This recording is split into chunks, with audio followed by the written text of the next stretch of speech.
Hello students, आप सभी को लीजेंड केमिस्ट्री क्लासेस की यूट्यूब चैनल में स्वागत है। स्टूडेंट, आज के इस वीडियो में हम लोग क्लास 12 के चैप्टर फर्स्ट सॉलिड स्टेट के इम्पोर्टेंट फार्मूला की डिस्कशन करेंगे, जो एग्जामिनेशन पॉइंट ऑफ व्यू से क्या है मोस्ट इम्पॉर्टेंट है। अगर हम लोग क्या करते हैं इन सारे फार्मूला को अगर क्या करते हैं रिवाइज करते हैं तो एक कंप्लीट चैप्टर का रिव्यू हम लोग को क्या होता है मिल जाता है, समझ गए ना। तो एक कंप्लीट चैप्टर का रिव्यू मीन्स आइडिया अगर लेनी हो, समझ गए ना, तो क्या करें इन सारे फार्मूला को डिस्कस करें, समझ गए ना। देखें तो देखिए हम लोग क्या करते हैं फर्स्ट जो है, समझ गए ना, फर्स्ट क्या है तो बेसिक क्रिस्टल सिस्टम मीन्स इस चैप्टर में, समझ गए ना, मतलब सॉलिड स्टेट है उसमें बेसिक क्रिस्टल सिस्टम कितने होते हैं, तो इसके बेसिक क्रिस्टल सिस्टम कितने 7 है। सेकेंड पॉइंट क्या है ब्रेविस लैटिस। तो क्या होता है हर एग्जाम में, समझ गए ना, आपसे पूछे जाते हैं कि ब्रेविस लैटिस की नंबर कितनी होती है, तो ब्रेविस लैटिस कितने होते हैं 14। Total number of Brevis lattice कितने हैं 14। तो ध्यान रखना है इस दोनों पॉइंट में, समझ गए ना, कंफ्यूज नहीं होना है। अगर फर्स्ट पॉइंट क्या बेसिक क्रिस्टल, तो बेसिक क्रिस्टल कितने होते हैं 7 एंड ब्रेविस लैटिस की संख्या कितनी होती है तो 14।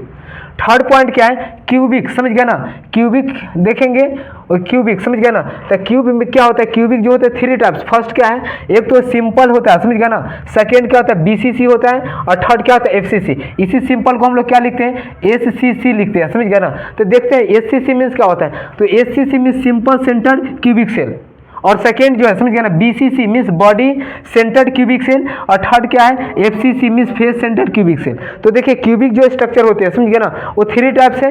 एक फर्स्ट क्या है एससीसी, सेकेंड क्या है बीसीसी एंड थर्ड क्या है एफसीसी। एससीसी मीन्स क्या हुआ simple centred cubic cell, second क्या है body centred cubic cell and last FCC है फेस सेंटर्ड क्यूबिक सेल। तो देखिए सिंपल सेंटर मीन्स इसको देखते हैं क्या होती है, तो सिंपल सेंटर्ड क्यूबिक सेल है, समझ गया ना। तो इसमें क्या होते हैं एटम जो होते हैं वो क्या होते हैं केवल और केवल 8 कॉर्नर पे प्रेजेंट रहते हैं। और सेकंड क्या body centre cubic cell, body centre means इसमें 8 कॉर्नर मींस 8 कॉर्नर के अलावा एक क्या होता है इस क्यूबिक सेल के बॉडी में प्रेजेंट होते हैं। एंड थर्ड क्या face centre means FCC face centre cubic cell, इस क्यूबिक यूनिट सेल में क्या होता है तो 8 कॉर्नर पे, समझ गया ना, क्या रहते हैं एटम्स प्रेजेंट रहते हैं, साथ ही साथ फेस के, समझ गया ना, सारे क्या होते हैं मिडिल पॉइंट में मींस सेंटर में प्रेजेंट होते हैं। अब नेक्स्ट हम लोग देखेंगे, समझ गया ना, इन क्यूब एटम शेयरिंग, मतलब क्यूब में, समझ गया ना, अभी जो हम लोग क्यूब जो पढ़े थे उस क्यूब में हमें बताना है कि एटम का शेयरिंग कितना का होता है, मींस एक जो एटम होते हैं उसका हर पॉइंट पे कितना का शेयरिंग होता है। तो चलिए इसमें देखते हैं, समझ गया ना, एट कॉर्नर मींस अगर कॉर्नर की बात करेंगे, समझ गया ना, तो कॉर्नर पे किसी भी एटम का, समझ गया ना, शेयरिंग जो होता है 1/8 होता है। कैसे थोड़ा समझते हैं, जैसे देखिए ये पॉइंट मान लिया, समझ गया ना, ये क्या है क्यूब है, समझ गया ना, इस क्यूब की अगर देखेंगे कॉर्नर पे एटम का पार्टिसिपेशन मींस शेयरिंग देखेंगे, तो यहाँ देखिए एक अगर एटम प्रेजेंट है, समझ गया ना, तो इसके एक फेज से देखेंगे, समझ गया ना, तो एटम क्या होगा कटिंग हो जाएगा। तो एटम का अगर देखते हैं तो 1/2 जो पार्ट होता है, समझ गया ना, वो कटिंग 1 फेज से होता है। सेकेंड इस फेज से देखेंगे तो इस फेज से कितना कटेगा 1/2 कट गया। अब 1/2 का रिमेनिंग क्या होता है इस फेज से कट जाता है, तो इसका 1/2 जैसे कटिंग करेंगे तो एटम कितना बच गया 1/4 बच गया। अब इस फेज से ऊपर फेज से लेफ्ट से काटेंगे तो कितना उसका भी 1/2 कटेगा, तो कितना किसी भी एटम का, समझ गया ना, शेयरिंग जो होता है कॉर्नर पे वो कितना होता है 1/8 का होता है। नेक्स्ट पॉइंट देखेंगे एटम का शेयरिंग किस पे बॉडी पे देखेंगे, समझ गया ना, तो जैसे बॉडी में होगा तो कंप्लीट अगर बॉडी की बात करेंगे तो एटम क्या होता है कंप्लीट उसी क्यूबिक सेल में होता है, तो इसका क्या होता है शेयरिंग 1 का होता है, कंप्लीट का होता है 100%।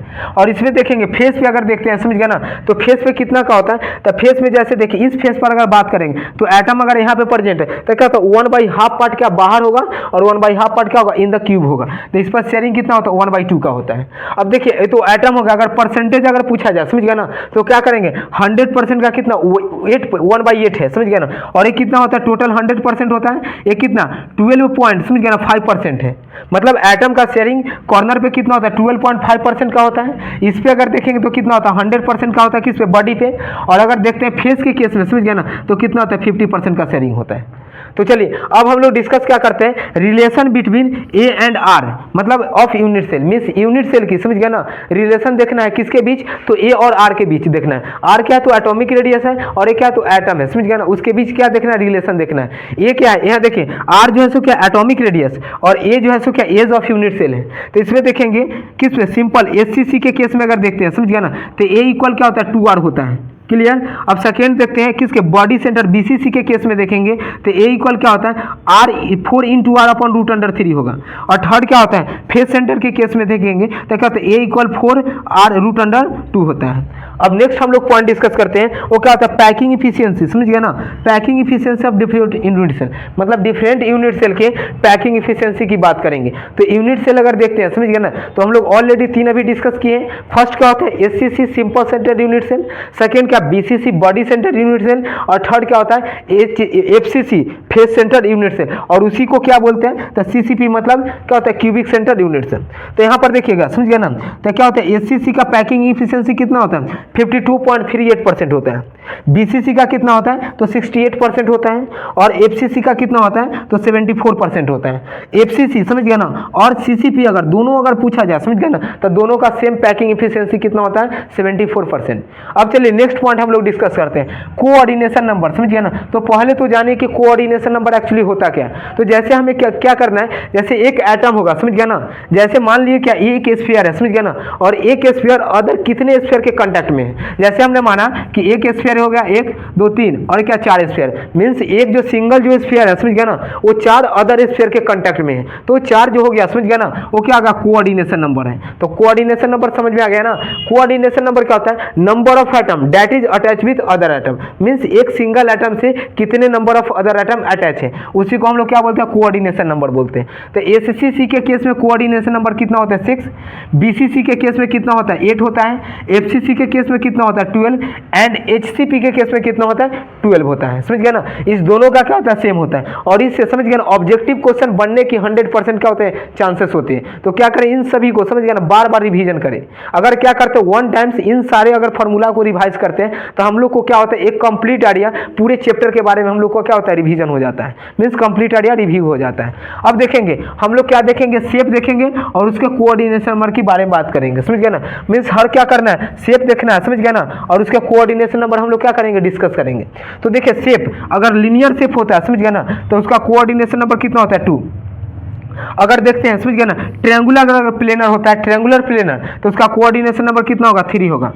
अगर देखिए स्क्वायर प्लेनर है, मतलब ट्रायंगुलर के केस में कितना 3 और स्क्वायर के केस में कितना 4 होता है, और इसी स्क्वायर प्लेनर को क्या बोला जाता है टेट्राहेड्रल। अब नेक्स्ट देखेंगे, समझ गया ना, स्क्वायर पिरामिड की अगर बात किया जाएगा, देखिए दोनों में ध्यान रखना है, मतलब स्क्वायर अगर प्लेनर बोला जाएगा तो 4 होगा, और स्क्वायर अगर पिरामिड स्ट्रक्चर बोला जाए तो कितना हो जाएगा 5 हो जाएगा। नेक्स्ट देखिए क्या हेक्सागोनल प्लेनर, हेक्सागोनल प्लेनर के केस में कितना 6 है, और वही अगर बोला जाए pentagonal by pyramid, pentagonal by pyramid के केस में कितना हो जाएगा 7 हो जाएगा। और लास्ट क्या है क्यूबिक अगर है, समझ गया ना, तो उसमें 8 है। तो यहाँ देखिए कॉमन पॉइंट क्या है, तो जब भी अगर देखिए यहाँ पर लिनियर है तो लिनियर के केस में 2 हो गया, ट्रायंगुलर प्लेनर है, स्क्वायर प्लेनर है, और क्या हेक्सागोनल प्लेनर है। तो जब भी देखेंगे ट्रायंगुलर के केस में भी कितना था 3, ट्रायंगुलर प्लेनर के केस में 3 था, स्क्वायर प्लेनर के केस में भी कितना 4 था, और इसमें देखेंगे किसमें हेक्सागोनल प्लेनर के केस में कितना 6 है। तो देखिए अगर प्लेनर अगर यूज हो रहा है, समझ गया ना, तो उसमें जितना फेज उतना ही क्या होगा उसका क्या होगा उसका तो कोऑर्डिनेशन नंबर। लास्ट क्या है if number of atom is n, अगर नंबर ऑफ एटम अगर n है, समझ गया ना, तो उसमें ऑक्टाहेड्रल वॉइड कितने होते हैं और क्या होते हैं टेट्राहेड्रल वॉइड कितने होते हैं। तो नंबर ऑफ एटम अगर n है, समझ गया ना, तो उसमें ऑक्टाहेड्रल वॉइड्स कितना होता है n होता है कैपिटल N, और उसी में टेट्राहेड्रल की अगर बात करेंगे तो कितना होता है 2n होते हैं, समझ गया ना। तो देखिए ये क्या थे चैप्टर 1 सॉलिड स्टेट के इंपॉर्टेंट फार्मूला थे, समझ गया ना। तो इन सभी फार्मूला को बार बार समझ गया ना रिवाइज करते रहिए, क्लियर, और सारे कंसेप्ट को क्या कीजिए क्लियर कीजिए। तो चलिए